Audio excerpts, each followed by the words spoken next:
There's a certain attitude that you have to have in order to be change ready, to be a change ready leader. And I'll give you an example. Most of the companies that I've seen, read about, worked with in a tough, economically challenging time, most of them are doing the same thing. They're hunkering to the bunker. They hunker to the bunker. They're cutting everything. You know, they're holding back. They're cutting back on marketing. They're cutting back on sales. They're cutting back on all new research and development. They're cutting back on all the things that would help them grow. And what I call that is playing not to lose. They're playing not to lose. When you play not to lose, you never win. I mean, I'll give you an example. Last year, U.S. soccer team was playing Mexico, and they were lining up for the World Cup. And Mexico was highly favored. U.S. had never beaten Mexico. So they come out, and the U.S. is playing aggressive, going out there, really getting out there to them, a lot of energy, and everybody's running, and they score the first goal. And they're totally stoked, and they're really pumped about it. And then all of a sudden they switch strategies. Rather than playing on the offense, they started playing what? Defense. They started holding back, playing not to lose, starting to protect rather than going for more. And they played not to lose, and they lost. They lost 2-1 by doing that. And yet, it doesn't only happen at that level, it happens to all of us. I mean, for instance, let's just check for a minute, how many of you play golf? How many of you play tennis? How many of you ski? Ski? How many of you jog?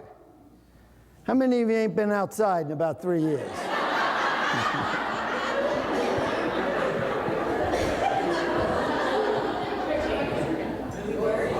Same. 15-minute walk every day if you're not at least doing that. But anyway, I'll give you an example. If you're playing golf, a lot of people play golf, and let's say they got a 6-foot putt, and their thinking is, don't overhit it. Don't hit it too hard. What do? They hit it short, right? Whoop, oh no. And in tennis, if you're serving and it's a second serve and you really want to get it in, you think, don't hit it out of the box. It's one of the don'ts that they have. So you focus on what you don't want to do. Don't hit it out of the box. So they hit it too short, right? And they hit it and bounce. And when I wrote a book, Inner Skiing. And we went skiing, courtesy Ski Magazine. We did ski seminars all over the world for 5 years. It was great. And one of the most interesting things in these programs is a lot of people, you'd bring them up to ski and you'd ask them, well, what do you want to do on this run? The whole thing on that run was, I don't want to fall. Not I want to have fun. This is going to be great. I'm going to really cruise, but I don't want to fall. And when you're thinking you don't want to fall, let's say you're down the hill, I don't want to fall, where do you lean? You lean back, right? And if you lean back in skiing, what you quickly find out is your skis shoot out and you fall. And that's what playing not to lose does. It causes you to lose, and it's true in any area. You play to win, what do? You're trying new stuff, right? That's what being aggressive is. That's what moving forward is. Right? I did this game for the American Bar Association. 1,000 lawyers. 1,000 lawyers. You know what the first word they came up with for playing to win? Cheat.